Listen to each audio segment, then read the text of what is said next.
In today's episode of the McTaggart Attack Podcast, I'm going to talk about whether they should get rid of the Electoral College. That's right. The Electoral College met yesterday from all of the states and elected Joe Biden as the President of the United States. And it's been a very raucous time the past couple weeks because I think there have been about 45, 50 lawsuits from Trump, the loser of the 2020 election,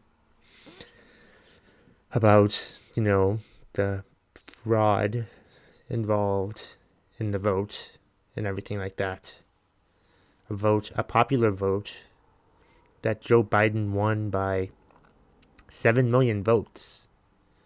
I believe he got more votes in an election than any other president has ever received, but I think that's mostly because more people voted than ever before. But this isn't about the election itself. It's about the Electoral College and whether I think or not they should get rid of the Electoral College, because the way it works is, I'm going to try to explain it to you the way that I understand it. And I don't know if I'm right or wrong or whatever, but the way it works is there's the general election, first Tuesday in November, every 4 years for the president. There are other elections that go on, all the time, but who gives a shit about those? So there's the general election, and you vote. Everybody votes. Everybody that wants to votes. Everybody who's allowed to vote, who's legally of age and, allowed to vote, whoever, is a legal citizen votes. Not just anybody votes. I don't mean to say it like that. That was not the best way to say it, I don't think. So the vote takes place. And then the votes get counted, like they do, like they should. And of course, there's projections and whatnot. And we get the results mostly on that Tuesday. This year was different because of all the rules with mail-in ballots not being counted until days after the election. They need to fix that for the future. Seriously. Because mail-in ballots are going to remain a thing. Or at least mail-in ballots should remain a thing. So, to count all those, and all of the, like I said, votes are counted. And you would think that's how you would choose the president, is if all of the votes are counted. And if Biden wins, then he wins by 7 million votes, then that should be it, right? No, it's not the way it is. There's the Electoral College, which is 538 votes. And those votes are determined by all of the states. See, all of the states get, how it's determined is all of the states get 2 senators apiece. And then there's, let's see, so if that's 538,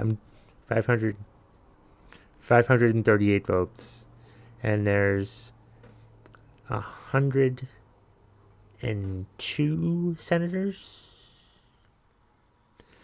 so that's 436. You add all those up. You add up all the representatives, all of the House representatives in the House of Representatives with the senators in the Senate, and that's the total for the Electoral College. You're welcome. And you have to win that. You have to win it. It's an even number, so you have to get 270 votes at least for the Electoral College. And that's all determined on how many state how many representatives a state has, plus their 2 senators. And I believe that the Electoral College was created for the most part because it was created back in, from what I read, 1878 or 1787. I'm telling you terrible history here. And it eventually became part of the 12th Amendment of the Constitution. And so, but I believe, from what my dad said, that the Electoral College was created so he wouldn't just rely on like the popular vote, because the big cities like New York City in California, Los Angeles or whatever, the areas that have the most people will determine who wins, and that's simply not fair. Because then like all the other states want, won't matter that much, because then they'll just pander to the biggest cities, the biggest areas, the place with the most people. And I think the Electoral College was created in such a way where they could, make sure that everybody understood and felt like their voice was being heard. And I suppose it's a good system for that. But to me, that argument of, the places with the most people doesn't really make sense to me. Because the largest states still have the most representatives and senators. Like, where do they try to pander to? Florida, California, New York, Texas, the most populated states with the biggest cities in the biggest areas with the most people. They're doing that anyway. So if the Electoral College was trying to, dissuade stuff like that, it doesn't really do that anymore. Plus, like, the Electoral College, as I said, was created over 200 years ago. It's an antiquated system. Unless you can't tell where I was going with this, I certainly think that we need to get rid of the Electoral College, because it's a system that I think worked 200 years ago. But as we've grown as a country, I think we've outlived the usefulness. We've outgrown the usefulness of the Electoral College.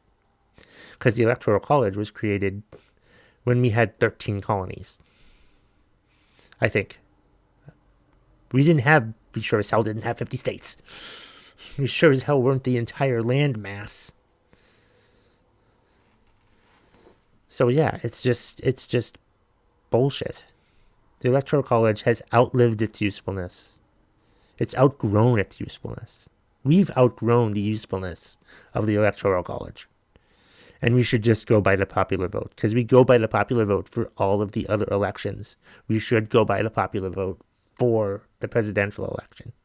The whole electoral college thing is bullshit. I think we should call it the Trump law, because Trump is making a lot of people realize why we shouldn't go with the Electoral College, because that's how he became president, because he didn't win the popular vote. How many presidents won that didn't win the popular vote? I didn't look that up. I should have looked that up. But it's just bullshit to me. And as I said, the Electoral College has outlived its usefulness, and we've outgrown the usefulness of the Electoral College, and we should just go by the popular vote to determine the president from here on out. We shouldn't do it retroactively, but that would be a good idea. But anyway, that's what I think about the Electoral College. comment if you agree. Email me, McTaggartAttack@gmail.com. Find me on social media at McTaggart Attack on Instagram, Twitter, and TikTok.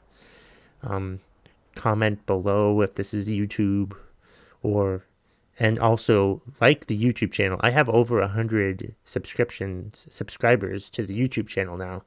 So that's great. Thank you very much for all of the subscribers lately. I really appreciate it. Keep it going. Tell your friends.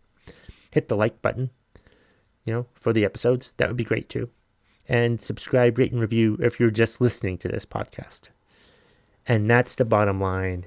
If you smell what the McTaggart Attack Podcast